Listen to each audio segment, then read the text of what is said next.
शं वरुणः शन्नो भवत्वर्यमा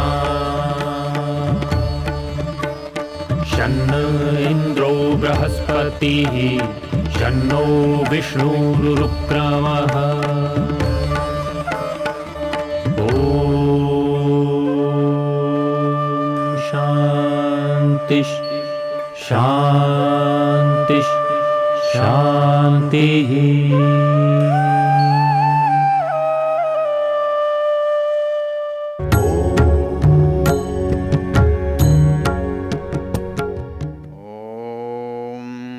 त्रिसप्ताह पर्यन्ति विश्वारूपाणि बिभ्रतः वाचस्पतिर्बलात् तेषां तन्वो अद्य दधातु मे। ओम शांति शांति शांति। हम इस वेद ज्ञान की चर्चा के प्रसंग में अथर्ववेद की चर्चा कर रहे हैं और अथर्ववेद के पहले सूक्त के पहले मंत्र की चर्चा करते हुए हमने आपको बताया कि अथर्ववेद हमारा विज्ञान का व्यवहार का वेद है और इसका भी ज्ञान हमको उसी तरह से प्राप्त हुआ है जैसे और वेदों का ज्ञान प्राप्त हुआ है। तो वो ये ज्ञान निराकार परमेश्वर से प्राप्त हुआ।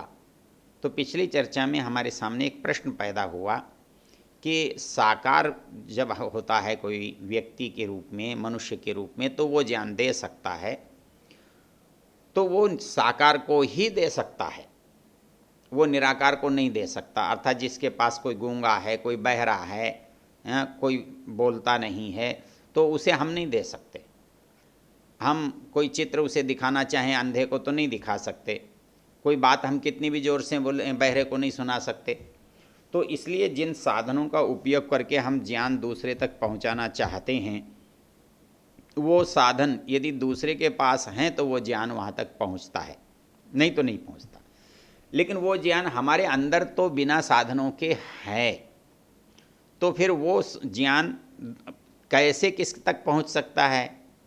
तो जैसे बिना ज्ञान के साधन हैं, वो बिना साधनों वाले का ज्ञान बिना साधनों वाले के पास पहुंच सकता है। तो दोनों कौन है बिना साधनों वाले? आत्मा भी ऐसा ही है और परमात्मा भी ऐसा ही है, क्योंकि आत्मा अपने आप में इस शरीर से पृथक है, इसलिए उसके साथ तो कोई साधन जुड़ा हुआ नहीं है, और परमेश्वर के साथ भी कोई साधन जुड़ा हुआ नहीं है, वो सर्वव्यापक है, उससे साधनों की आवश्यकता नहीं है।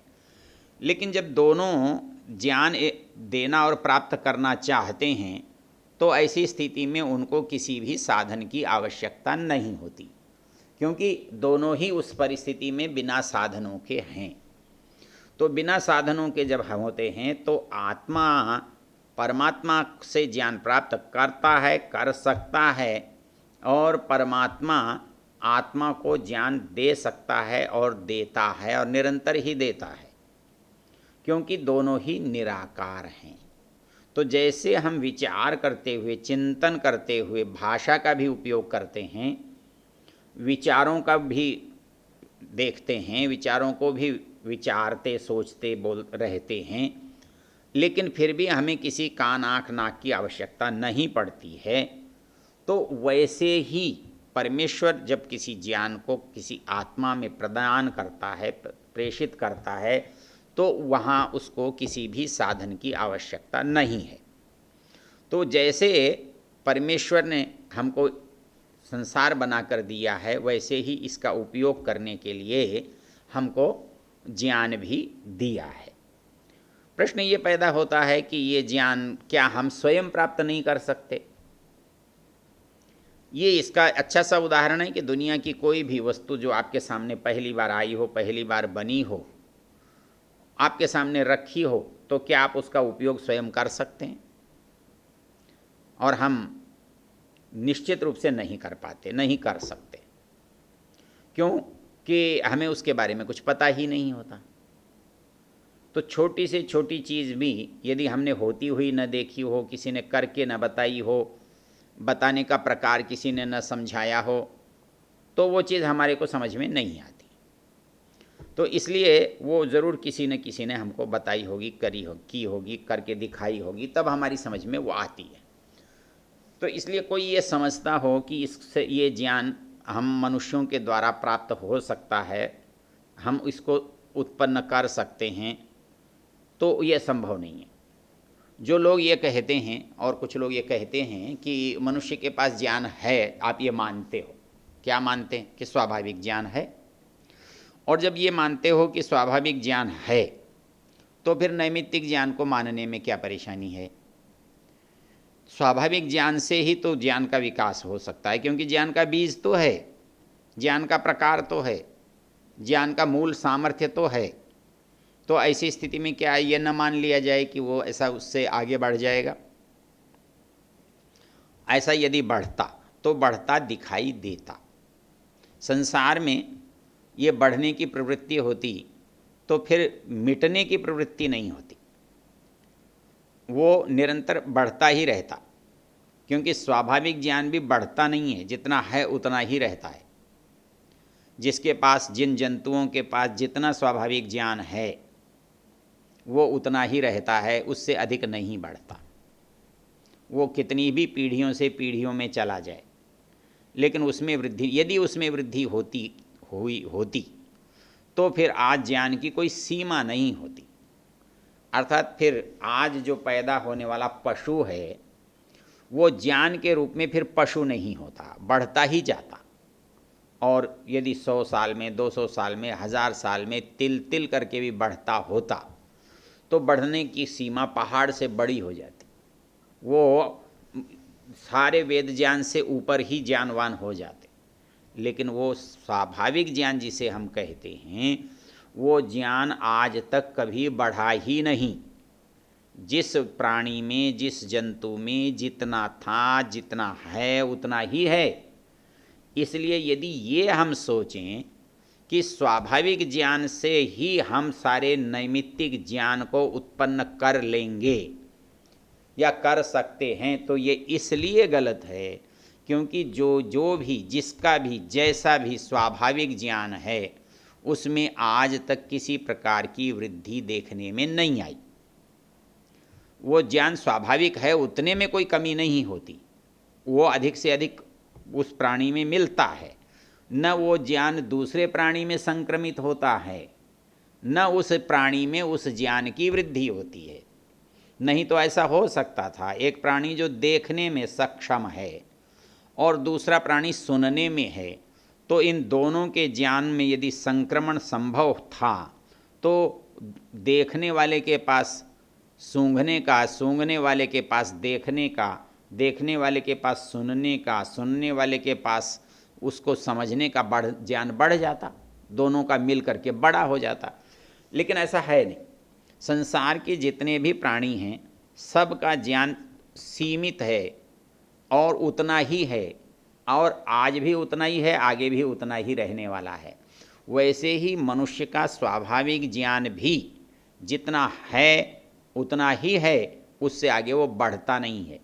इसलिए यदि हम ये कल्पना करें कि मनुष्य ने स्वाभाविक ज्ञान से अपने नैमित्तिक ज्ञान को उत्पन्न किया या अपने स्वाभाविक ज्ञान को बढ़ा करके उसने आज के नैमित्तिक ज्ञान को प्राप्त किया, यदि इस बात को स्वीकार किया जाए तो जो व्यक्ति बचपन से जितना स्वाभाविक ज्ञान लेके पैदा हुआ है उससे आगे उसने जो नैमित्तिक ज्ञान प्राप्त किया था वो भी उसके साथ पैदा होना चाहिए। पैदा होने पर तो कम से कम ज्ञान के साथ पैदा होने वाला ज्ञान भी स्वाभाविक ज्ञान में पूर्ण होता है, किंतु प्रत्येक स्वाभाविक ज्ञान के साथ पैदा होने वाला शिशु, एक मनुष्य का बालक, स्वाभाविक ज्ञान की पूर्णता के बाद भी किसी तरह के नैमित्तिक ज्ञान से युक्त नहीं होता है जब तक उसके कारण उसके पास न हो, उसके कारण उसके पास विद्यमान न हो। तो इस दृष्टि से जब हम विचार करते हैं तो ये जो तर्क है कि हम स्वाभाविक ज्ञान से मनुष्य अपने नैमित्तिक ज्ञान की उन्नति कर लेगा, इसमें दो उदाहरण पर्याप्त हैं।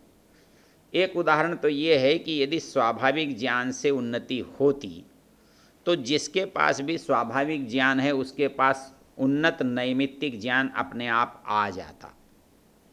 जैसे परंपरा से हम स्वाभाविक ज्ञान को लेकर उत्पन्न हो रहे हैं, वैसे ही जो ज्ञान हमने नैमित्तिक प्राप्त किया था, बढ़ाया था, बनाया था, वो ज्ञान हमको अगले जन्म में मिलता और ऐसी परिस्थिति में कोई भी व्यक्ति समाज के किसी भी क्षेत्र में अज्ञानी नहीं रहता, बल्कि बहुत बहुत सारे ज्ञान उसके पास होते और किन्हीं अंशों में वो असीम ज्ञान का स्वामी होता। किंतु ऐसा नहीं है। उसके साथ क्योंकि नैमित्तिक ज्ञान प्राप्त होने के साथ साथ उसकी दूसरी शर्त यह है कि जो प्राप्त हुआ है वो नष्ट भी हो जाता है। तो स्वाभाविक ज्ञान क्योंकि अलग से प्राप्त नहीं हुआ है इसलिए वो नष्ट भी नहीं होता है, और नैमित्तिक ज्ञान प्राप्त हुआ है इसलिए नष्ट हो जाता है। इसलिए एक पाठ को मैं पढ़ता हूँ, आज मुझे स्मरण भी होता है, लेकिन कल मैं उसे भूल जाता हूँ। इस जन्म में सीखा है, अगले जन्म में भूल जाता हूँ, अभी देखा है भूल जाता हूँ। तो नैमित्तिक ज्ञान का बने रहना संभव नहीं है, क्योंकि बने रहने के लिए कारण ही नहीं है उसके पास। तो स्वाभाविक ज्ञान से नैमित्तिक ज्ञान का उत्पन्न करना और उत्पन्न होने वाला संबंध नहीं बनता कि स्वाभाविक ज्ञान से नैमित्तिक ज्ञान उत्पन्न हुआ हो और नैमित्तिक ज्ञान के उत्पन्न होने में स्वाभाविक ज्ञान कारण हो। ये तर्कसंगत बात नहीं है। तो इसलिए ये सोचना कि स्वाभाविक ज्ञान से हम वेद के या नैमित्तिक ज्ञान को प्राप्त कर लेंगे, ये असंभव है, ये नियम के विरुद्ध है। तो फिर कैसे प्राप्त करेंगे? वो कहते हैं यदि स्वाभाविक ज्ञान से प्राप्त होता तो जिन लोगों के पास नैमित्तिक ज्ञान तो नहीं पहुंचा, किंतु स्वाभाविक ज्ञान से तो वो युक्त हैं, तो ऐसे व्यक्ति नैमित्तिक ज्ञान को प्राप्त क्यों नहीं कर पाए? क्योंकि उनके पास स्वाभाविक ज्ञान था और वो स्वाभाविक ज्ञान को बढ़ा लेते और नैमित्तिक ज्ञान उनको प्राप्त हो जाता है, उनके सामने विकसित हो जाता, बन जाता। किंतु हम देखते हैं कि उनके पास नहीं हुआ। तो जंगल में रहने वाले जो प्रजातियां हैं, मनुष्य जातियां हैं, कई वन्य जातियां हैं, वो यदि स्वाभाविक ज्ञान के बढ़ने की प्रक्रिया से युक्त होते तो उनके पास क्या नैमित्तिक ज्ञान नहीं होता? यद्यपि वो आज सैकड़ों हजारों सालों से वन में जीवन विचरण बिता रहे हैं, वन में विचरण कर रहे हैं, ऐसी स्थिति में पर्याप्त स्वाभाविक ज्ञान के वो धनी हैं, किंतु उस स्वाभाविक ज्ञान से वो किसी तरह के नैमित्तिक ज्ञान की उत्पत्ति नहीं कर सकते। तो इसलिए ये सोचना कि स्वाभाविक ज्ञान हमको मिला है और हम स्वाभाविक ज्ञान से अपनी उन्नति कर लेंगे, ये संभव नहीं है। इसी तरह से यदि हम वर्तमान में भी देखें मनुष्य को, कि यदि मनुष्य के हम बालक को स्वाभाविक ज्ञान पर भरोसा करके छोड़ दें तो वो जीवन में कभी शिक्षित नहीं हो सकता, और निमित्त से होने वाले जितने काम हैं, नैमित्तिक ज्ञान से होने वाले जितने कार्य हैं, उनको वो करने में भी समर्थ नहीं हो सकता।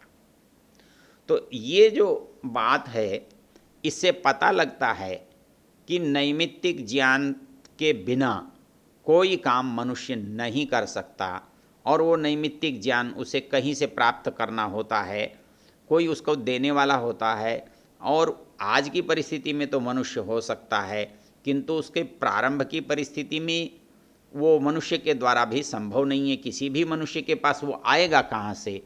तो इसके लिए वही जो पुराना अपना सूत्र है, स एष पूर्वेशामपि गुरु कालेन अनवच्छेदात्, तो वो जो सूत्र है वही हमको सदा याद रखना पड़ेगा कि वो परमेश्वर ने हमको ज्ञान दिया। अब इसमें एक प्रश्न ये उठता है कि भाई ज्ञान नहीं देता तो क्या बिगड़ जाता? तो दो परिस्थितियां हैं, एक मेरे पर क्या, मुझ पर क्या प्रभाव पड़ता है, एक उसका क्या प्रभाव होता। तो किसी के पास कोई चीज़ है, वो मुझे न दे तो क्या हो, और उसके पास है और बनी रहे तो क्या हो। आप एक कल्पना करो कि किसी के पास कोई साधन है लेकिन वो उसका उपयोग ही नहीं करता, न उसका अपने काम में आता, न वो किसी दूसरे के काम में आता, तो साधन के होने और न होने का अर्थ क्या है?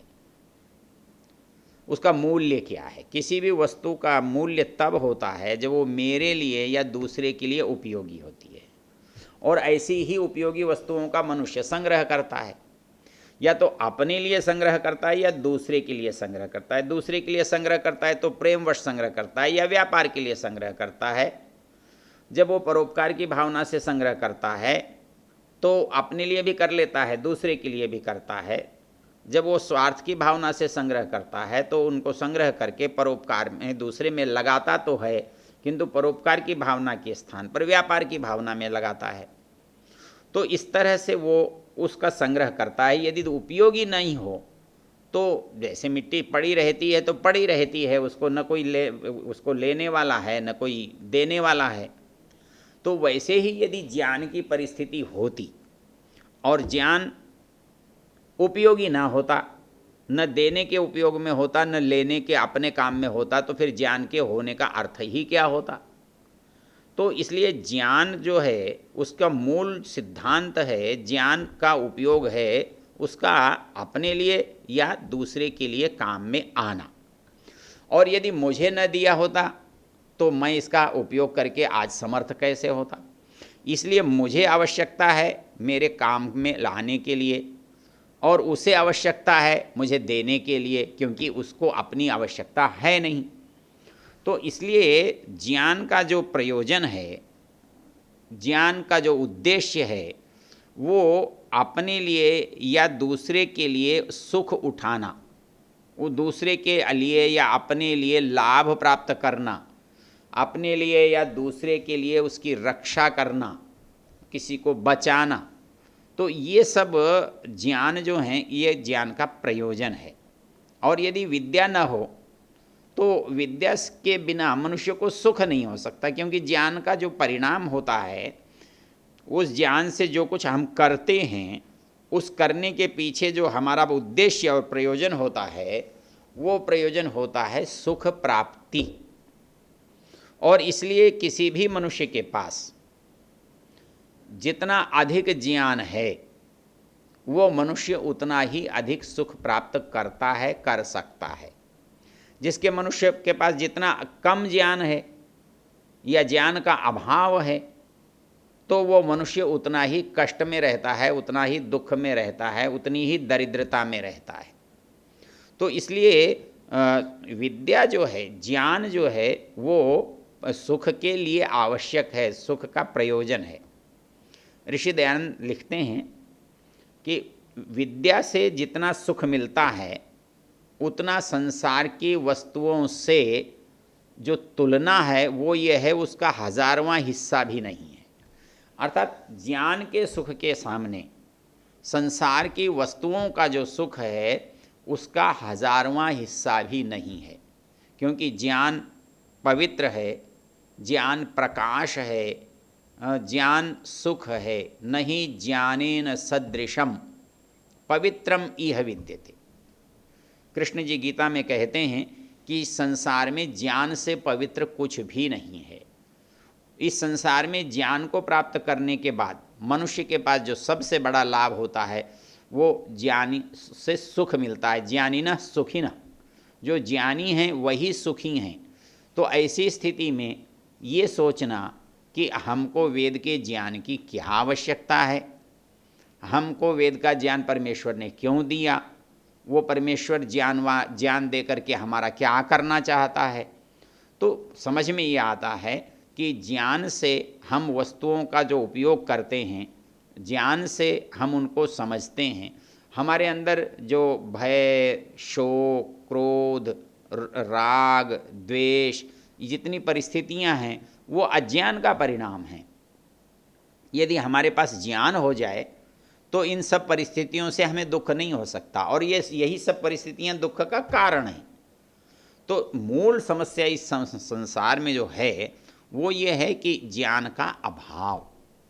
यदि वो ज्ञान हमें प्राप्त हो जाए तो हमारे समस्त दुखों का निराकरण हो सकता है।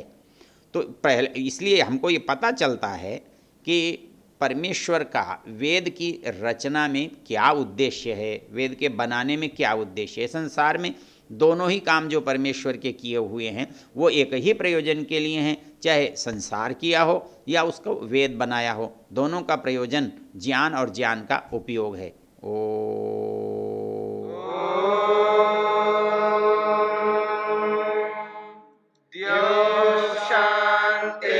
शांतिरंतरिक्षं शांति पृथिवी